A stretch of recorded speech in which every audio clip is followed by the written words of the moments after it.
नमस्कार, आप देख रहे हैं एवन उत्तराखंड और मैं हूं आपके साथ अनीता शर्मा। सबसे पहले एक नजर सुर्खियों पर। अल्मोड़ा जिले में सड़क किनारे सुरक्षा दीवार का चल रहा कार्य, बेकार पत्थर उपयोग करने के लगे आरोप। रक्षा राज्य मंत्री अजय भट्ट की फिसली जबान, बीजेपी के लिए बनी सरदर्द। जौनपुर महोत्सव दौरान विभिन्न कार्यक्रमों का हुआ आयोजन। 34 दिन बाद आंदोलनकारी यूकेडी नेताओं से सीएमओ ने की मुलाकात। टीकमपुर एसएमआई गोदाम पर उपजिलाधिकारी ने मारा छापा। विधानसभा रानीखेत में लगाया गया निःशुल्क स्वास्थ्य शिविर। उत्तराखंड में ओमिक्रॉन की दस्तक, स्वास्थ्य विभाग में मचा हड़कंप। लाडवाकोट ग्राम के ग्रामीणों ने पक्की सड़क की मांग करते हुए जिलाधिकारी को सौंपा ज्ञापन। दिल्ली देहरादून राष्ट्रीय राज्य मार्ग पर हुआ सड़क हादसा, ट्रॉली के नीचे दबे 3 युवक। विकासनगर में उत्तराखंड क्रांति दल द्वारा की गई पत्रकार वार्ता। और अब समाचार विस्तार से।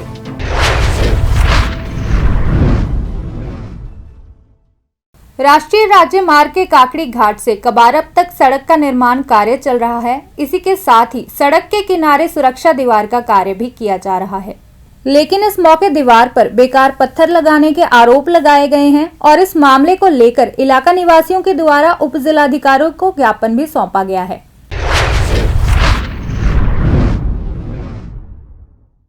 रक्षा राज्य मंत्री अजय भट्ट की फिसली जबान बीजेपी के लिए सरदर्द बनी हुई है। अजय भट्ट ने कहा कि सीएम पुष्कर सिंह धामी ने बीड़ी, सिगरेट, गुटखा व चने बेचने के लिए करोड़ों का बजट प्रदेश के बेरोजगारों को दिया है। हमारे मुख्यमंत्री धामी जी बहुत भल काम कर रहे हैं। युवा मुख्यमंत्री छन, आप सब जानता उनको एक एक चीज के ठोक बजे काम कर रहे हैं। हजारों करोड़ों रुपए पैकेज दिले अल्लाह उन्होंने जे दुकान में चल रहे, कोई चाह, कोई पान, कोई बीड़ी, कोई सिगरेट यस बेच रहे, कोई चाण बेच रहे। लेकिन कोरोना में उन्होंने जो थी बहुत स्थिति खराब है कि 3 व्हीलर चलानी, रिक्शा चलानी, कुल्ली काम करनी, तो जे सर्टिफिकेट बनावे दे उन्होंने खातों में सिर्फ उन्होंने डबल भेजो वहां मटी।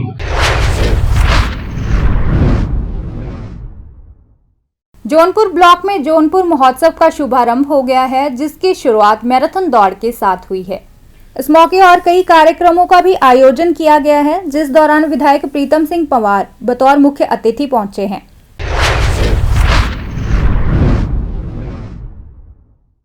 डोईवाला सामुदायिक स्वास्थ्य केंद्र के मुद्दे को लेकर उत्तराखंड क्रांति दल के द्वारा लगातार प्रदर्शन किया जा रहा है। इसी बीच देहरादून के सीएमओ मनोज उप्रेती के द्वारा यूकेडी नेताओं के साथ मुलाकात की गई और उनकी मांगे सुनी गई हैं। इन्होंने हमें कहा है कि हम लोग इस एग्रीमेंट को समाप्त करने की संस्तुति कर दे रहे हैं, लेकिन हमारा ये कहना है कि जब तक ये एग्रीमेंट समाप्त नहीं होता हम लोग अपने जो निर्णय है हमारा आत्मदाह का उस पर अडिग हैं। और अगर कोई भी इस तरीके की कोई अप्रिय घटना होती है, आज का दिन फाइनल अल्टीमेटम है। जो भी मंत्री है, संतरी है, मुख्यमंत्री है, मुख्य सचिव है, अगर 34 दिन बाद नहीं जागा तो मुझे इस लोकतंत्र पे हंसी आती है, इन ब्यूरोक्रेसी पे हंसी आती है। इनको चाहिए कि आज अंतिम दिन है, आज आर या पार होगा, या तो एग्रीमेंट खत्म होगा या तो हम लोग खत्म होंगे। आज हमारी सीमा जो है, डेडलाइन है, ये निकल चुकी है। देखिए, हम लोग ने इनका जो पिछला रिकॉर्ड है हॉस्पिटल का पिछले 5 सालों का और उससे भी पहले का हमने देख रहे हैं और उसको सब ले करके जा रहे हैं यहाँ से। और उसमें हमें ज़रूर जो है हम इससे सेटिस्फाइड नहीं है। आज के कामों से जो जिस तरह का अभी चल रहा है, इसमें ज़रूर कुछ खामियां हैं, कमियां हैं। तो ये सारी चीज़ें जो है शासन को और महानिदेशक को जो है लिख दी जाती हैं कि जो है यहाँ पर जनमानस को इससे कोई बहुत फ़ायदा नहीं हुआ है। तो इसको जो है, इसका जो ये चल रहा है इस समय MOU, उसको ख़त्म किया जाए और यहाँ पर जो है पुनः पुराने इस तरीके से जो है चिकित्सालय को चलाने की बहाली करी जाए। तो आंदोलन समाप्त करने की आपने इनसे अपील की है क्या? है वो अभी बात करते हैं इनसे, है ना, इनको अंदर बुला रहे हैं हम और इनसे वार्ता करके जो है इसके लिए मेरी तरफ से यही रहेगा कि इस आंदोलन को इनको स्थगित करना चाहिए। हम लोग जो है आज ही इसकी सूचना जो है शासन को कर रहे हैं। टीकमपुर एसआई गोदाम पर उपजिलाधिकारी के द्वारा छापेमारी कर बारीकी से निरीक्षण किया गया है। निरीक्षण के दौरान कई प्रकार की गड़बड़ियां मिली हैं। इसी के साथ ही राशन की 2 गाड़ियों का ओवरलोड पाए जाने के कारण चालान भी किया गया है। राशन की कालाबाजारी को रोकने के लिए पूर्व में निर्देश दिए गए थे कि केवल बड़ी गाड़ी द्वारा ही एक बार में ही राशन का वितरण किया जाए। साथ ही संबंधित लेखपाल या पूर्ति निरीक्षक से सत्यापन के बाद ही राशन का वितरण किया जाए, परंतु इसका पालन नहीं किया जा रहा है। आज गोदाम का निरीक्षण किया गया, ये सब इसमें अनियमितताएं पाई गई हैं। साथ ही जो राशन इशू किया जा रहा है उसका प्रॉपर हिसाब नहीं रखा जा रहा है और जो गाड़ी में जो राशन ले जा रहा है उसमें भी काफ़ी अंतर पाया जा रहा है। इसके अलावा जो गाड़ी राशन ले जा रही है उसमें भी ओवरलोडिंग पाई गई है, तो उसमें 2 गाड़ियों के विरुद्ध चालान करके उसको आरटीओ भेज दी गई। विधानसभा रानीखेत में निशुल्क स्वास्थ्य शिविर का आयोजन किया गया, जिस दौरान 1600 से ज्यादा ग्रामीणों ने स्वास्थ्य लाभ लिया है। बता दें कि भाजपा नेता महेंद्र अधिकारी के द्वारा इस शिविर का आयोजन करवाया गया था।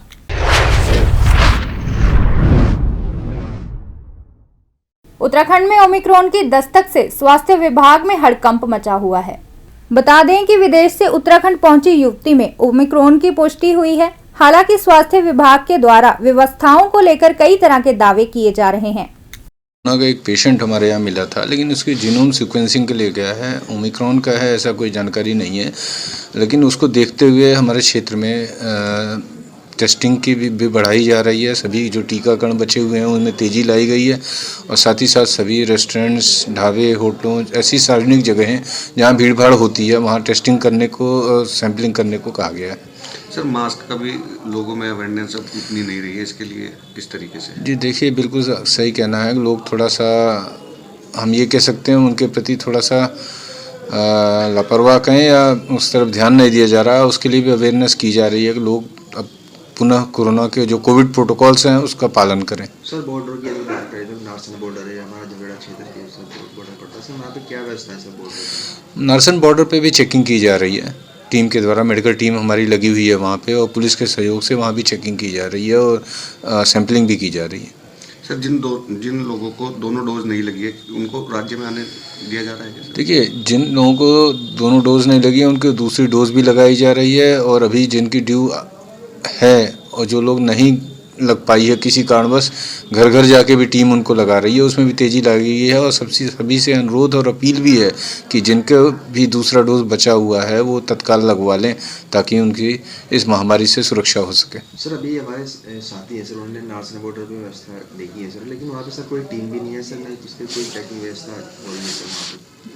जी दोबारा सर, नारसन बॉर्डर पे हमारे साथी ने जो वहाँ पे देखा है कि सर कोई व्यवस्था नहीं है सर वहाँ पे टेस्ट वगैरह की या कोई इस तरह से, भाई उनका वैक्सीनेशन सर्टिफिकेट जो देखा जाए वहाँ पे वो लापरवाही की जा रही है सर वहाँ पे। नहीं, ऐसी कोई शिकायत नहीं आई थी। आपने कहा है तो इसको संज्ञान में लेके कार्रवाई की जाएगी इस पे।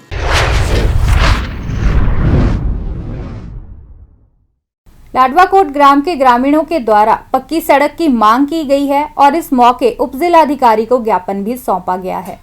इससे पहले लोगों द्वारा खुद ही कच्ची सड़क का निर्माण कर लिया गया था और लंबे समय से पक्की सड़क के लिए सरकार को गुहार लगाई जा रही थी।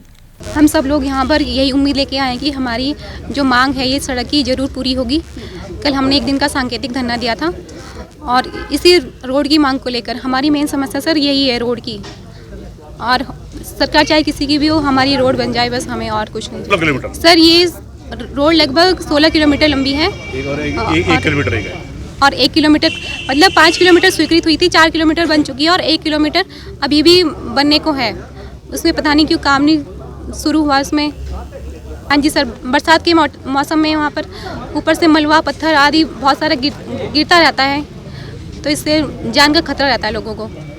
रोड नहीं तो वोट नहीं। अगर रोड नहीं बनती है तो हमारे ग्रामवासी, क्षेत्रवासी, हमारा सबका चुनाव बहिष्कार है। देखिए, जो लड़वा कोट के लोगों का संघर्ष है, मैं सबसे पहले ये कहना चाहूँगा कि उत्तराखंड राज्य जो बना है उसकी जो बुनियाद है पहाड़ में विकास के लिए को लेकर रखी गई थी, परंतु आज भी हमारे यहाँ पहाड़ के लोग मूलभूत सुविधाओं के लिए संघर्ष कर रहे हैं। वो हमारे लिए खेत की बात है। आज ग्राम प्रधान लड़वाकोट के नेतृत्व में यहाँ पर ग्रामीण आए हैं, हम भी उनके समर्थन में उनके साथ यहाँ पर ज्ञापन देने आए हैं। उनका कहना ये है कि ये सड़क लड़वाकोट गांव जहाँ पे उनके घर बने हुए हैं वहाँ तक स्वीकृत हुई थी, लेकिन परंतु उस गांव से 4 किलोमीटर पहले तक वो माइलस्टोन लगा दिया गया है, और जहाँ पर लड़वाकोट का माइलस्टोन लगा दिया गया है 4 किलोमीटर पहले, और इस सड़क को वहीं पर समाप्त किया जा रहा है। वो बहुत गलत है। ये सड़क उन गाँव वासियों के लिए बनी है। इसकी जो सड़क की जो सारा काम जो है वहाँ तक होना चाहिए और इसको सरकार को अब स्पष्ट करना चाहिए कि वो कहाँ तक सड़क बनेगी। दिल्ली देहरादून राष्ट्रीय राज्य मार्ग पर गन्ने से भरी ट्राली पलटने से बड़ा सड़क हादसा हो गया। इस हादसे के दौरान 3 युवक ट्रॉली के नीचे दब गए, जिन्हें ग्रामीणों के द्वारा बड़ी मुश्किल से ट्रॉली के नीचे से निकाला गया और अस्पताल पहुंचाया गया है। यहाँ पे तो ये पानी की निकासी सही नहीं है। नाला जो बनाया था इन्होंने, कहीं पे नाला बनाया, कहीं पे छोड़ दिया रोड वालों ने। गड्ढे इतने गहरे हो रहे हैं कि दिन में भी 8-10 ट्राली यहाँ पे गन्नों की पलट जाती है। गिर चुके हैं। हाँ जी, कई बार बच्चे गिर गए। हमारे प्रिंसिपल साहब थे यहीं जो स्कूल है किशनपुर में, उनके सर में चोट लग गई थी बहुत ज़्यादा। क्या इस तरफ कोई जनप्रतिनिधि या प्रतिनिधि ध्यान नहीं दे पा रहा? जनप्रतिनिधि कोई नहीं ध्यान दे रहा है। या HN73 रोड के जो है कुछ अधिकारी वो भी ध्यान नहीं दे पा रहे? अधिकारी आते हैं, देखते हैं और चले जाते हैं। विकासनगर में उत्तराखंड क्रांति दल के द्वारा पत्रकार वार्ता की गई है। इस दौरान यूकेडी के प्रांतीय महासचिव सुरेंद्र कुरेती मुख्य वार्ता रहे और सूबे की 17 विधानसभा सीटों पर चुनाव लड़ने का ऐलान किया है। इन लोगों का रहा है, तो इस राज्य को बचाने के लिए और उत्तराखंड क्रांति दल को आगे लाने के लिए आपकी सहयोग की आवश्यकता हमें पड़ गई है। इस राज्य को बचाइए आप लोग मिलकर। हाँ, आज प्रत्याशी घोषणा की है, किसको बनाया है और आगे क्या कुछ रहने वाला है? हाँ, प्रीति थपियाल है हमारी, वो टाइप दे रही है और उसको हमने यहाँ की बच्ची है और हमारा जो है यहीं वो पढ़ी है। और यूएसएफ जब हमने गठन किया था उत्तराखंड छात्र संगठन, तो उसमें जो है उपाध्यक्ष पद पे वो रही है। यानी कि हम आयात करके लाए हैं। क्या कुछ बिंदु रहेंगे जिन पे चुनाव लड़ा जाएगा? क्या कुछ मुद्दे रहेंगे आपके इस बार? बाबू, मुद्दे जो हैं हमारे, देखो मेन मुद्दा जो है हमारा वो है भू कानून 1950 पहला। और जिन बच्चों को लेके हमने उत्तराखंड राज्य लिया है, पलायन, मेन फोकस उस पर रहेगी कि पलायन को हम रोकें। दूसरा, पहाड़ में जो पहाड़ जैसा जीवन हमारी मातृशक्ति वहाँ जी रही है, उसको हम कैसे सरल बनाएं, इसको लेके हम एक बहुत चर्चा हम लोगों के बीच में हो रही है और बड़े बुद्धिजीवी हमारे बीच में है, उसको लेके हम चल रहे हैं। दूसरा ये है कि इस पहाड़ के अंदर, इस उत्तराखंड के अंदर देखिए, जो ये मुख्यमंत्री बदलने की जो ये चल रही है राष्ट्रीय पार्टियों की, आप देख लो ना, जो 60 साल में मिलने चाहिए थे जितने मुख्यमंत्री, वो 21 साल में मिल गए। तो देखिए ना क्या नीति है राष्ट्रीय पार्टियों की। और हमने 1992 में एक ब्लूप्रिंट तैयार किया था, उसमें उस कमेटी में मैं मेंबर था। 1992 की मैं बात कर रहा हूँ। उस समय हमने अपने ब्लूप्रिंट में विकासनगर को जिला बनाने की हमने बात की थी और संपूर्ण उत्तराखंड के अंदर 23 जिला बनाने की हमने बात की थी। अगर उत्तराखंड क्रांति दल अगर सत्ता में आता है तो निश्चित है हम विकासनगर को जिला बनाएंगे। इसको लेके भी हम जनता के बीच में जाने। धन्यवाद मेरे अपने सभी बड़े आदरणीय जो हैं जिन्होंने मुझे प्रत्याशी बनाया है, उनको मैं सबसे पहले तो धन्यवाद देना चाहूँगी। उन्होंने मुझ पर विश्वास जताया पार्टी की तरफ से कि मैं प्रत्याशी घोषित हूँ।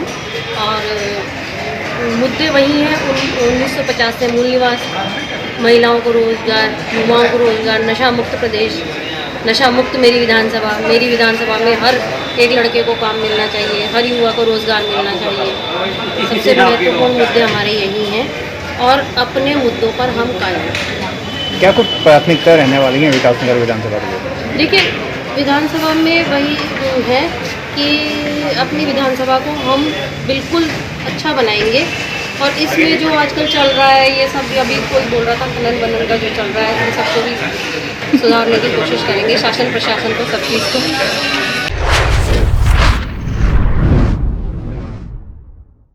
ये थे आज के मुख्य समाचार। नई और ताज़ा खबरों के लिए आप देखते रहें A1 उत्तराखंड। और अब मुझे दे इजाजत। धन्यवाद। फ्री लीफ आयुर्वैदिक ऑयल 125 बीमारियां दा संपूर्ण इलाज, जिमें गठिया, सर्वाइकल, माइग्रेन ਅਤੇ शरीर ਵਿੱਚ ਕਿਸੇ ਵੀ किस्म ਦੀ दर्द क्यों ना ਹੁੰਦੀ ਹੋਵੇ, ਇੱਥੋਂ तक कि ब्लॉकेज ਦੇ ਨਾਲ ਬਣੀਆਂ कई बीमारियां ਦਾ ਇੱਕੋ ਇੱਕ इलाज है फ्री रिलीफ आयुर्वैदिक ऑयल, यानी कि 125 बीमारियां ਦਾ संपूर्ण इलाज। फ्री रिलीफ विजिलैक्स वेट लूज ਮੋਟਾਪੇ ਤੋਂ ਪਰੇਸ਼ਾਨ ਹੋਣ ਦੀ ਜ਼ਰੂਰਤ ਨਹੀਂ, ਵਜ਼ਨ ਘਟਾਓ ਤੇ ਖੁਸ਼ ਹੋ ਜਾਓ। ਫ੍ਰੀ ਲੀਫ ਪਾਵਰ ਮਰਦਾਨਾ ਕਮਜ਼ੋਰੀ ਨੂੰ ਖਤਮ ਕਰਦਾ ਹੈ ਤੇ ਨਰਕ ਭਰੀ ਜ਼ਿੰਦਗੀ ਵਿੱਚ ਲਿਆਉਂਦਾ ਹੈ ਰੌਣਕ। ਫ੍ਰੀ ਲੀਫ ਪਾਵਰ ਕਬਜ਼ ਤੋਂ ਪਰੇਸ਼ਾਨ ਹੋਣ ਦੀ ਹੁਣ ਜ਼ਰੂਰਤ ਨਹੀਂ ਹੈ। ਕਬਜ਼ ਤੋਂ ਛੁਟਕਾਰਾ ਪਾਉਣ ਲਈ ਆ ਗਿਆ ਕਬਜ਼ ਹਰ ਚੂਰਨ। ਕਬਜ਼ ਹਰ ਚੂਰਨ ਨੂੰ ਅਪਣਾਓ ਤੇ ਕਬਜ਼ ਤੋਂ ਛੁਟਕਾਰਾ ਪਾਓ। ਹੁਣ ਤੱਕ ਲੱਖਾਂ ਮਰੀਜ਼ ਲੈ ਚੁੱਕੇ ਨੇ ਫਾਇਦਾ। ਵਧੇਰੇ ਜਾਣਕਾਰੀ ਲਈ ਤੁਸੀਂ ਸੰਪਰਕ ਕਰ ਸਕਦੇ ਹੋ 94784 84087। ਨੰਬਰ ਇੱਕ ਵਾਰ ਫਿਰ ਤੁਸੀਂ ਨੋਟ ਕਰ ਸਕਦੇ ਹੋ 9478 484087।